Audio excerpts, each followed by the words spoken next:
सच्चाई यही है कि पंचनामा में मैंने आप लोगों को बताया था कि तेजस्वी यादव के हर प्रस्ताव का काट भाजपा लेकर आएगी। नीतीश के बाद ही भाजपा इंडिपेंडेंट हो सकती है, वो भी तब चिराग तब तक कहीं ना कहीं भाजपा को कहेंगे हम है ना। मैं उन पत्रकारों में से हूं जो इस कम उम्र में भी, हालांकि कोई क्रेडिट देगा नहीं तो मुझे चाहिए भी नहीं, लेकिन मैं कॉन्फिडेंट हूं। I have been always able to predict Nitish Kumar next move. अगर ललन सिंह को मंत्रालय नहीं मिलता तो क्या सरकार चल रही होती? बिल्कुल नहीं, बिल्कुल नहीं। वक्फ बोर्ड के मुद्दे पर सवाल ही नहीं है। मैंने बताया था कि दोनों मंत्री इस्तीफा कहां से देंगे, संभव ही नहीं है। तो उसमें कुछ लोग कह रहे हैं खबर हम पहले कहीं देख चुके हैं। मुकेश सहनी ने भी अपना रास्ता तय कर लिया है, वो महागठबंधन के साथ रहेंगे।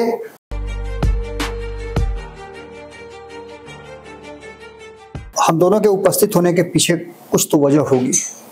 भयंकर खबर लेकर के आए हैं और ये भयंकर खबर तब बहुत ज्यादा महत्वपूर्ण हो जाती है जब प्रधानमंत्री नरेंद्र मोदी आते हैं और बिहार में आकर के सौगात, पहले से कार्यक्रम तय था लेकिन इस बीच में जो घटनाएं घटी उन घटनाओं को लेकर के मायूस भी थे, गुस्से में भी थे और बहुत सारी चीजें देखने को भी मिली। इसके साथ साथ बिहार में एनडीए गठबंधन का एकजुटता भी देखने को मिला, लेकिन इसके साथ साथ कई सवाल भी सामने आए। उन सवालों में एक सवाल सबसे महत्वपूर्ण था कि क्या एनडीए गठबंधन सब कुछ ठीक ठाक है भीतर में, और सीट शेयरिंग के समझौते तक क्या इसी तरह का चलता रहेगा। खैर, इन सारी बातों के साथ साथ इस पूरे कार्यक्रम में जो कुछ भी होकर के निकलना था उसको कहीं ना कहीं पहलगाम के उस मामले ने, उस आतंकी घटना ने, उस दुखद घटना ने सबको गमगीन कर दिया था। प्रधानमंत्री नरेंद्र मोदी ने एक बड़ा संदेश भी दिया है और इसके साथ साथ महागठबंधन से जुड़े हुए कई दलों के जो 5 दल हैं उन दलों के को लेकर के भी कई तरह की बातें सामने आई है। उन सभी विषयों पर हम बातचीत करेंगे और इस प्रधानमंत्री के दौरे के बाद क्या कुछ बिहार की राजनीति में परिवर्तन होगा उस पर भी बातचीत करेंगे। नमन जी, प्रधानमंत्री नरेंद्र मोदी के इस रैली के बाद संभावनाएं तो बहुत सारी थी, बहुत कुछ लग रहा था कि बहुत खुशी से सब कुछ होगा, कुछ अनाउंसमेंट भी करेंगे बिहार को लेकर के विशेष, लेकिन उसी कार्यक्रम को जो एक पहले से जो घोषित कार्यक्रम था उसी कार्यक्रम पर बातें टिक गई और पूरा माहौल जो है एक तरह से समझिए गमगीन था। लेकिन संशय तो इस बात को लेकर भी था और मैं तो स्पष्ट बोल दूं कि इनफैक्ट भाजपा के कई नेता मुझसे पूछ रहे थे कल रात तक कि मोदी जी आएंगे कि नहीं, मतलब उन्हें भी समस्या थी। लेकिन आपको याद होगा, अगर पंचनामा आपने देखा होगा तो मैंने कंफर्म कर दिया था कि मोदी जी कानपुर वाली रैली जरूर कैंसिल करेंगे, लेकिन बिहार वाली कैंसिल करने की स्थिति में नहीं है, क्योंकि बिहार में इन्हें बहुत कैचअप करना है। बिल्कुल, जिस तरीके से तेजस्वी यादव ने कुछ घोषणाएं की हैं, कुछ वादे किए हैं, चुनावी रणनीति में भाजपा पिछड़ गई है। उसका पिछड़ने का एक बहुत बड़ा कारण नीतीश कुमार को लेकर बार बार सर्वे रिपोर्ट्स जो आ रही हैं वो कन्विंसिंग नहीं है इंडिया के लिए। बिल्कुल बिल्कुल बिल्कुल। चिराग पासवान की नाराजगी या नई शर्त या बिहार का सीएम की कुर्सी मांग लेना, मांझी जी का 40 सीटों पर चर्चा करने लगना, फिर उपेंद्र कुशवाहा का 3 दिन का मंथन शिविर मोदी की रैली के बाद प्रस्तावित कर देना, ये सब कुछ एनडीए की वास्तविक स्थिति जो कागज पर है वो नहीं, जो वास्तविक स्थिति है वो दर्शाता है। और इस बीच में छगन भुजबल से मिलने गए थे। हाँ बिल्कुल, जब मैं तो कल ही विश्लेषण में अपने कहा है कि जब छगन भुजबल से मिले हैं तो या तो पार्टी का विलय किया है या नई पार्टी बनाई है या कुछ बड़ा फैसला लिया। एक बार तो केंद्रीय मंत्री से इस्तीफा दे दिए थे, तो इस बार क्या बनने जा रहे हैं या हो सकता है गठबंधन बदल दें, क्या करेंगे जो भी हो, अभी ये फ्यूचर के गर्म में है। लेकिन इतना तय है कि एनडीए जितना एकजुट दिखाती है उतना एकजुट बिहार में अभी है नहीं।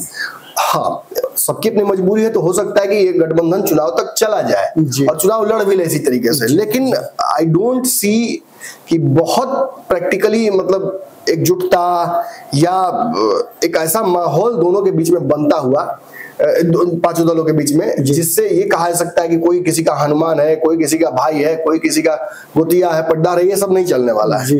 ये बस बिहार वाले परिप्रेक्ष्य में बिहार में ये सब नहीं चलेगा। बिहार में केवल अपनी सीटें, अपने गठबंधन, अपने नंबर्स, अपने प्रत्याशी और उनके लिए फिर क्या कर सकते हैं बाकी दल, इसी पर सब कुछ डिपेंड होगा। अपना किसी का फंसेगा तो वो चिराग पासवान को खोजेगा, अपना चिराग पासवान का फंसेगा तो वो मोदी को खोजेंगे, मोदी का फंसेगा तो बाकी दलों को खोजेंगे। जदयू तो इनफैक्ट इस बार चुनाव कंप्लीटली डिपेंडेंट होकर लड़ रही है। बिल्कुल, इस बार जदयू खुद चुनाव न लड़के बल्कि भाजपा और बाकी दलों को उसने जिम्मेदारी दे दी कि आप लड़िए और हमको चेहरा है बस, हमको भी सीट, हमको भी दिलाइए, 10% जो हमारा है वो हम दिला देंगे, बाकी की गारंटी हमने, गारंटी आप समझते हैं।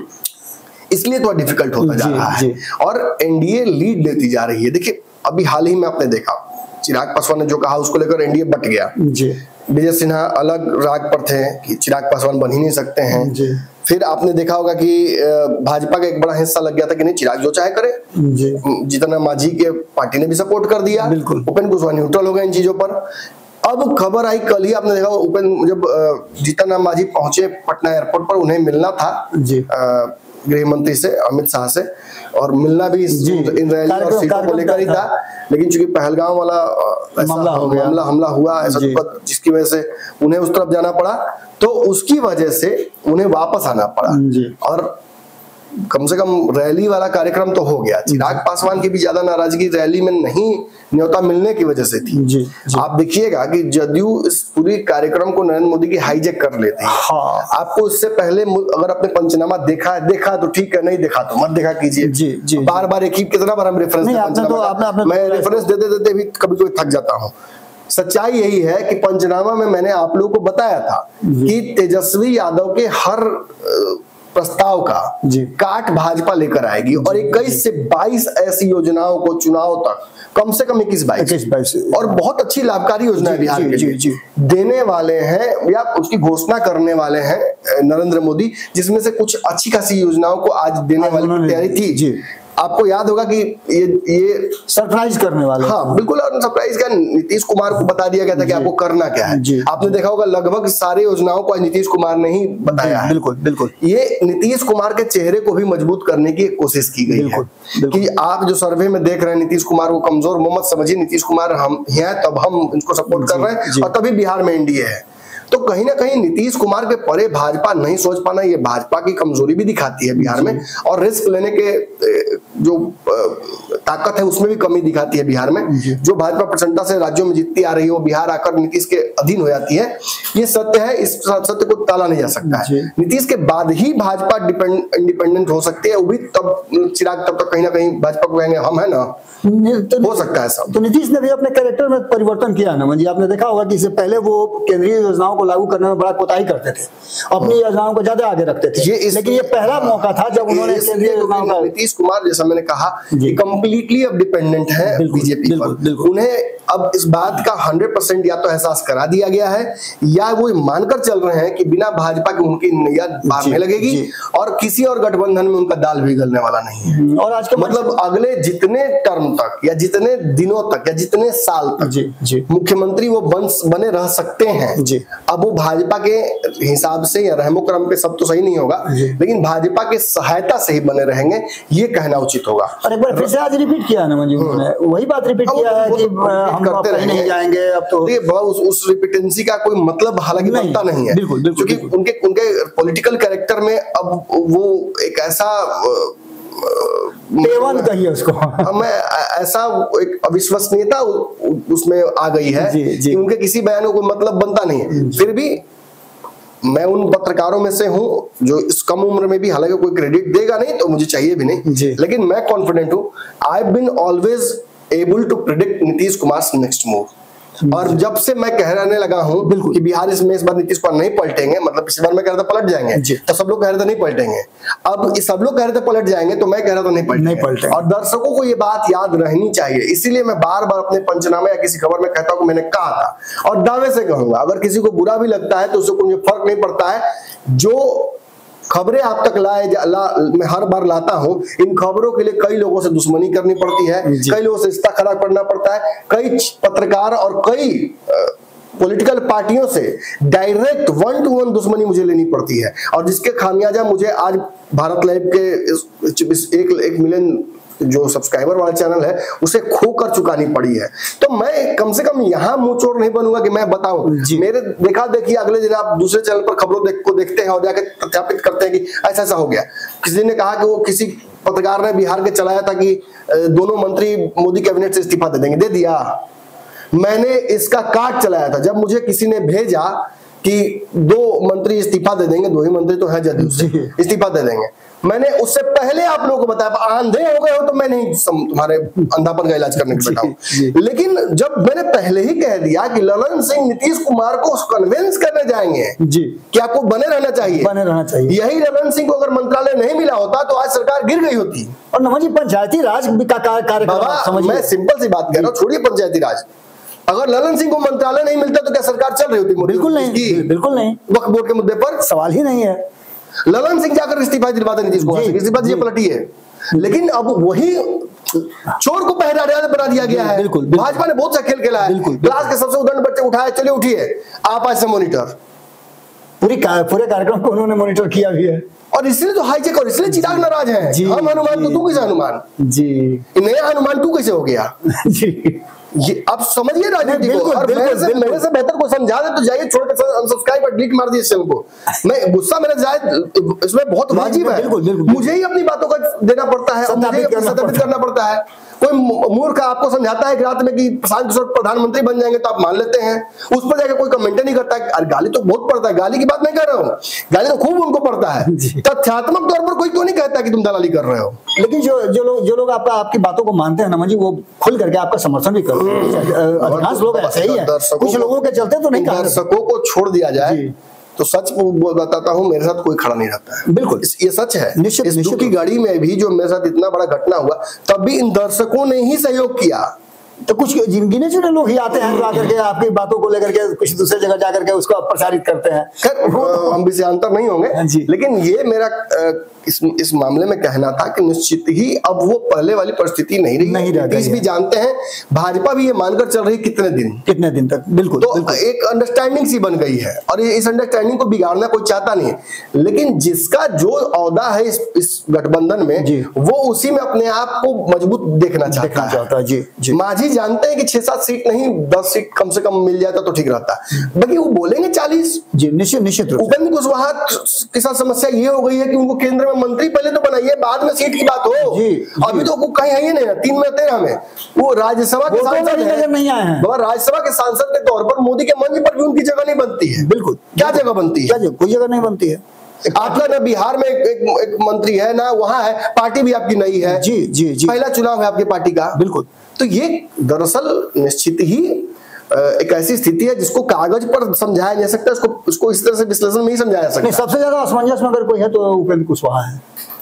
हाँ, और उस दिन मैंने सच में ये बात बताई थी। आप लोगों को पूरा विश्लेषण देखा कीजिए ना। मैंने बताया था कि दोनों मंत्री इस्तीफा कहां से देंगे, संभव ही नहीं है। तो उसमें कुछ लोग कह रहे हैं खबर हम पहले कहीं देख चुके हैं। अरे वो जो खबर देखे थे उसका काट खबर था ही, अगर नहीं चाहिए तो आगे से मैं खबर नहीं करूंगा। जो सत्य मान कर चलते उसी को सत्य मानो, हम नहीं समझाने जाएंगे। रही बात फिर आपके विषय की, माफ कीजिएगा थोड़ा विषयांतर जरूर हो गया, जरूरी भी है, विषयांतर जरूर हो गया, लेकिन अब ऐसा विषय ही है, एक इतनी सारी चीजों से एक इंसान जूझ रहा है। इसमें पहलगाम वाला हमला हो गया, आप जानते करते हैं कि चीजों को लेकर कितना सेंसिटिव हो जाता है। नमन जी, प्रधानमंत्री ने इस पहलगाम वाले मामले पर बिहार से एक बड़ा संदेश दिया है। उन्होंने कहा है कि कल्पना से परे, जो लोग कल्पना भी नहीं कर सकते उससे भी बड़ी। देखिए मैं बहुत सिंपल बात बोलूंगा। देखिए, बिहारी के तौर पर ये रैली कैंसिल हो जाए ये मैं नहीं चाहूंगा। लेकिन एक देशवासी के तौर पर निश्चित ही सारे पॉलिटिकल कार्यक्रम कैंसिल हो जाने चाहिए। बिल्कुल। लेकिन बिहारी के तौर पर मुझे पता है कि मेरा पहले से डेप्थ है मोदी पर। वो प्रधानमंत्री होंगे बाद में, लेकिन बिहार पर बहुत डेप्थ है उनका। बिहार का डेप्थ पूरा करे वो। बिल्कुल। अब ठीक है, ऐसी घटना हो गई, हम दुखी हैं, हम बहुत दुखी हैं, हमसे दुखी कोई नहीं हो सकता है। आपको पता होना चाहिए कि सीमा और सेना में सबसे ज्यादा हमारे लोग होते हैं। बिल्कुल। कश्मीर में जहां हमारे परिवार ने भी उसके लिए कुर्बानी दी है। जहां मतलब सेना और सीमा पर बिहार के लोग ही सबसे ज्यादा वहां पे अपनी जान गंवाते हैं, समय देते हैं। जिन हार्श कंडीशंस में पूरे देश भर के मजदूर काम करना नहीं चाहते हैं, वहां भी जाकर बिहार के मजदूर काम करते हैं, अक्सर जान गंवाते हैं। वहां पर बिहार के मिलिट्री के लोग जाकर, आर्मी के लोग अपना जान गंवाते हैं। तो हम तो लगातार झेलते रहे और आपने जैसा कहा कि हमारे परिवार ने भी कुर्बानी दी है। तो निश्चित ही coming from an family that is from an army background, हम इस बात को सत्यापित कर सकते हैं कि ये दुख कितना बड़ा होता है। लेकिन बिहार को भी उसका ड्यू मिले, इसके लिए अगर ये रैली आज हुई है तो जिस तरह से बाकी चीजें घोषित की गई उन सारी स्कीम्स को भी घोषित करना चाहिए था। और नीतीश कुमार जी को अब ये जिम्मेदारी उठा लेनी चाहिए कि उन्हें जल्दी से जल्दी इन सारी स्कीम्स को इम्प्लीमेंट करा लेना चाहिए। चुनाव से पहले ही करा ले, हम तो चाहेंगे, ताकि उनको भी चुनावी फायदा हो और बिहार के लोगों को भी फायदा हो जाए। इन चीजों के अलावा जो विषय हमारा आज का है वो बड़ा महत्वपूर्ण है कि एक तरफ जहां माझी और कल माझी का बिहार आना, और उन्होंने भी स्पष्ट कह दिया कि चूंकि उनकी मुलाकात नहीं हुई, चिराग जेपी नड्डा से मिल चुके हैं और उनकी मुलाकात नहीं हुई, तो उन्होंने आते थे पहला चिराग पर ही गेम खेल दिया कि चिराग पासवान कहाँ से सीएम बन जाएंगे, सीएम की कुर्सी खाली ही नहीं है। तो आप मांझी जी का पिछला बयान देखिए कि मैं भी सीएम बनना चाहता हूँ, मेरे पुत्र को भी सीएम बनाना चाहता हूँ। तो जब खाली है नहीं कुर्सी तो आपका पुत्र कहाँ से उसके लिए कंट्राडिक्टरी बयान उनका अक्सर आता रहता है। दूसरी बात, आप पूरे मंच पर उपेंद्र कुशवाहा को खोज रहे हैं। हमने कंफर्म कर लिया उपेंद्र कुशवाहा पहुंचे हैं इस कार्यक्रम में। जी जी, एटलीस्ट निकले हैं इस कार्यक्रम के। जी जी जी। और रात से दिख कहीं नहीं रहे हैं, मंच पर भी हैं, ये भी कह रहे हैं लोग। हमने प्रस्तावित किया, मैंने तस्वीरें मांगने की भी कोशिश, तस्वीर कहाँ से मांगेगा, मिल ही नहीं रहा तो तस्वीर कहाँ से मांगेगा। हालांकि वो है मंच पर, ये उनके लोग सत्यापित कर रहे हैं, हम भी खोजने की कोशिश कर रहे हैं, लेकिन मिल कहीं नहीं रहा है। लेकिन उपेंद्र कुशवाहा है मौजूद इस मंच पर, और आज जो उनको इज्जत मिलेगा, जो सम्मान मिलेगा, जिस तरह से मोदी जी उनसे मिलेंगे, मंच पर जगह मिलेगा, इसी आधार पर मंथन शिविर उन्होंने रखा है। जी, मोदी जी के कार्यक्रम के बाद मंथन शिविर रखने का पहले से प्रस्ताव इसलिए रखा गया था कि अब वो एनडीए में अपनी स्थिति को भी अवलोकन करेंगे, क्योंकि मंत्री बनेंगे इस चक्कर में सीट वाली बात नहीं कर पा रहे हैं। जी जी। और बेचारे थोड़े से स्वार्थित नेता तो ही हैं, बिल्कुल। उस मामले में तो उनका स्वार्थ बड़ा फेमस है बिहार में, और नई कई बार स्वार्थ के हित में ही पार्टियां गवा चुके हैं, अपना पद गवा चुके, सब कुछ गवा चुके हैं। लेकिन हाँ, अब केंद्रीय मंत्री से इस्तीफा भी दिया है, तो इसलिए स्वार्थी कहना भी कॉन्ट्राडिक्टरी हो जाता है। लेकिन चलिए, अब मेरा अपना विश्लेषण है, मैं उन्हें उसी तरह से मानता हूँ। अब रही बात मांझी जी की, तो मांझी जी भी पेंच फंसाए हुए हैं मंच पर, वो भी मौजूद है, चिराग पासवान भी मौजूद है। चिराग पासवान को की जो सबसे बड़ी डिमांड है उसको तो एक तरह से एनडीए ने ना कह दिया है, लेकिन मजेदार बात यह है कि चिराग की डिमांड इस वक्त जिस टाइम फ्रेम की हम बात कर रहे हैं, उन्होंने भले सार्वजनिक तौर पर कुछ और मांग दिया है, लेकिन उनकी नजर कहाँ है वो दर्शकों को मैं आपको बता चुका हूँ। अब इसका भी क्रेडिट किसी और चिरकुट को दे दीजिएगा, कोई दिक्कत नहीं है। बिहार में डिप्टी सीएम लोजपा चाहती है जी, और उसमें कोई कंफ्यूजन नहीं है। लोजपा ये बात समझ गई है कि बिहार जब तक केंद्र में मंत्री रहेंगे, इधर रहेंगे उधर रहेंगे, उससे कुछ होने वाला नहीं है। बिहार कैबिनेट के भी मंत्री बनने से कोई फायदा नहीं जी। अगर डिप्टी बनेंगे तो बिहार सरकार में डायरेक्ट इंटरफेरेंस होगा, और फिर सम्राट चौधरी के समानांतर कोई नेता बिहार में लोजपा का खड़ा होगा, और वो फिर फैसले लेगा, और फिर कोई ये नहीं कह पाएगा कि अरे लोजपा तो केंद्र में चिराग पासवान जाकर बैठ गए हैं, भुला गए हम लोगों को। क्योंकि चिराग का समय बिहार में आएगा, ये उसकी रणनीति भी बनी हुई है लोजपा की।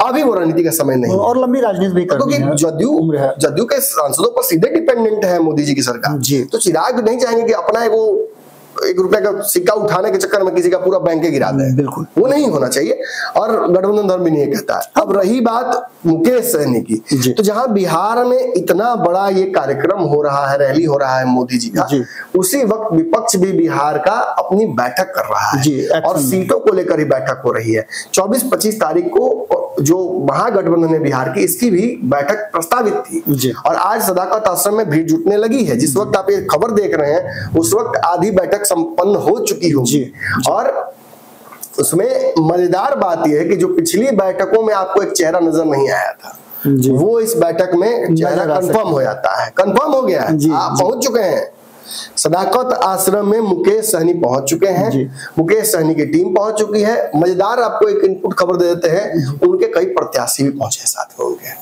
जी। अब चलाक है तो पकड़ लीजिए कौन कौन प्रत्याशी, चाहिए वीडियो देख लीजिए, खोज लीजिए, आपको सब पजल हम ही नहीं देंगे। अब कुछ काम बाकी लोग भी करें, खाली क्या बोलते हैं हॉलीडे मनाने से नहीं होगा, पत्रकारिता भी करना पड़ेगा। पैसा खाली इसमें इसके फायदे के लिए नहीं आया। हम लोग भी बड़ी आसानी से जब चीजें विपरीत होती हैं तो घसक सकते थे, हमको भी मौका बहुत बढ़िया मिल गया था कि इसी बहाने पत्रकारिता से डाटा बाय बाय कर दें, लेकिन आप सभी का दबाव जब पड़ा तो मैंने फिर मुश्किल जो रास्ता है नहीं चुनना चाहता था, कि मैंने कहा कि स्वास्थ्य कारणों से परेशान भी रहता हूं, तो इस वजह से वापस पत्रकारिता में अगर आया हूं तो केवल और केवल आपके लिए, केवल आपके बार बार जो फोन कॉल्स और प्यार मोहब्बत आपका मिला है, और आपका मोटिवेशन भी उसमें बहुत बड़ी बात है, आपका मोटिवेशन तो कहीं ना कहीं मुकेश सहनी ने भी अपना रास्ता तय कर लिया है, वो महागठबंधन के साथ रहेंगे। जो दाव भाजपा ने खेला वो दाव उनका सफल नहीं हो पाया। मुकेश सहनी को पिछली बार भी तेजस्वी यादव ने अपनी बैठक में राइट साइड में बिठाया था, जो कि एक बहुत महत्वपूर्ण संकेत था राजनीति, बिल्कुल। और आज कांग्रेस के साथ उनका बैठना बैठक में ये इस बात को सीमेंट कर देता है कि कांग्रेस और मुकेश सहनी के बीच भी कोई विवाद अगर हो तो विवाद जहां रहे वो जहां रहे, उस विवाद से कोई बहुत मतलब नहीं है। लेकिन इस गठबंधन के हिस्सा मुकेश सहनी पूरी तरीके से आज हो गए जी, और अब इनकी समस्याएं बहुत रही नहीं जी। अगर मुकेश सहनी टिक जाते हैं, और टिक जाने का मतलब कांग्रेस के कार्यालय में घुस जाने का मतलब आप समझिए, भले मैं फिर कह रहा हूँ विवाद अपनी जगह पर है, जो जी, जी। एक दूसरे से आनाकानी तो एनडीए में सब दल का है, बिल्कुल बिल्कुल बिल्कुल। अभी उपचुनाव में ही चिराग और बुआजी के बीच में फंस गया था जी।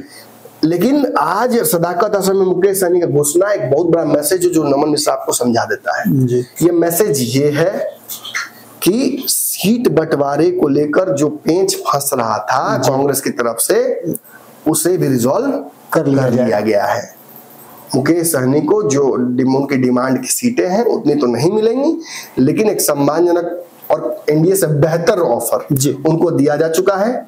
डिप्टी सीएम के भी उनके प्रस्ताव को जैसे राजद ने स्वीकार कर लिया, उसी तरह से आज कांग्रेस ने भी स्वीकार कर लिया, और रास्ता महागठबंधन का यहाँ से काफी आसान और सुगम हो गया है, और मजबूत भी बहुत मजबूत गठबंधन। अगर मुकेश, मैं बार बार कह रहा हूँ, मुकेश सहनी एक बहुत बड़ा डिफरेंस क्रिएट कर सकते हैं। एवरेज 20-25 हजार वोट जो विधानसभाओं में वो लेके आते हैं, वो अगर उसका आधा भी शामिल कर दिया जाए तो एक विनिंग कंडीशन हो जाता है। 12,000 वोट से महागठबंधन तेजस्वी की सरकार नहीं बन पाई पूरे 234 सीटों पर मात्र 11-12 हजार वोट से तेजस्वी मुख्यमंत्री नहीं बन पाए। और मैं कह रहा हूँ कि 20-25 हजार का एवरेज वोट जब मुकेश सहनी लड़ते हैं, चुनाव लेके आते हैं, उसका आधा जोड़े, आधा तो 10-12 हजार होवे करता है। उसका सबसे बड़ा कारण मुकेश सहनी भी था, 4 सीट लेकर के आए थे। अगर वो शिफ्ट हो जाए होते तो फिर सरकार बन सकती थी। 4 सीट की भी बात नहीं कहूंगा, जो वोट उनके समाज ने एनडीए को किया वो उसकी वजह से कितनी सीटें जीते हैं, ये बात तो, अन्यथा 4 सीटों के चलते एमएलसी थोड़े बना देती भाजपा, और बिहार में मंत्री बना देती। नहीं, खास करके जो कांग्रेस ने इधर कमजोर किया, वही मजबूत लेकर के मुकेश सहनी। ये इंपॉर्टेंट नहीं है, जैसे चिराग पासवान की स्लिप जगह कहाँ चिराग पासवान का कोई वैल्यू है, कहाँ कुछ कर पाए, एक वो तो सीटें में जीते थे, वो भी भाग गए, क्या कुछ कर पाए, उन्होंने डैमेज कितना किया ये देखना होगा। जी। और अब भाजपा अगर इज्जत दे रही है आज चिराग पासवान को, तो ये उस वजह दे रही है कि ये बाहर चले जाएंगे तो ज्यादा खतरनाक कर देंगे। बिल्कुल। तो जरूरी नहीं है कि हर बार, आप देखिए कि अक्सर जो पहले लड़ाके थे, एक हाथ में तलवार और एक हाथ में रखते थे ढाल, वो ढाल तलवार से भारी होता था लेकिन ढोना पड़ता। लेकिन क्यों लेते थे? इससे जान मार सकते हैं लेकिन इससे बचा सकते हैं। तो आप एक बात बताइए, युद्ध में सामने हो तो आप अपनी जान देना चाहिएगा, दूसरे की जान लेना चाहिएगा? जान लेना चाहेंगे, सिंपल बात नहीं, प्राथमिकता जान बचाने की होगी।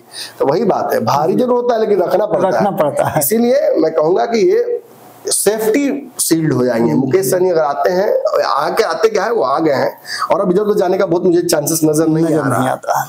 तो ऐसी स्थिति में अब भाजपा भी देखिएगा अपने सहनी लीडरशिप को थोड़ा सा प्रमोट करना यहाँ शुरू करेगी। हरी सहनी का थोड़ा कद बढ़ने लगेगा, राजभूषण चौधरी भी थोड़ा सा और पावर में दिखेंगे, आज भी मंच पर नजर आए थे। हाँ बिल्कुल। और ये क्योंकि मिथिला का धाम है, मिथिला की धरती है, वहाँ का पूरी राजनीति ही उसी पर डिपेंडेंट है। बिल्कुल। जो सहनी वोट ले जाएगा, जो अपने पाले में करेगा, उसी को। और इसका मैसेज भी कहीं ना कहीं कांग्रेस भी ये देख कर कि मोदी जी की रैली को देखते हुए कांग्रेस ने ये फैसला किया है, इस तरफ आने दो भाई, बिल्कुल दिक्कत नहीं। बिल्कुल। चलिए नमन जी, बहुत बहुत धन्यवाद आपका। तो अब जैसा कि पहले से ये प्रस्तावित था कि प्रधानमंत्री की रैली के बाद बिहार में बहुत कुछ बदलेगा, हालांकि बहुत सारी योजनाओं की घोषणा हुई है, राजनीतिक रूप से बहुत सारे उथल पुथल भी होंगे, देखना होगा कि क्या कुछ निकल करके सामने आता है। हमारी नजर बनी हुई है। बहुत बहुत धन्यवाद, नमस्कार।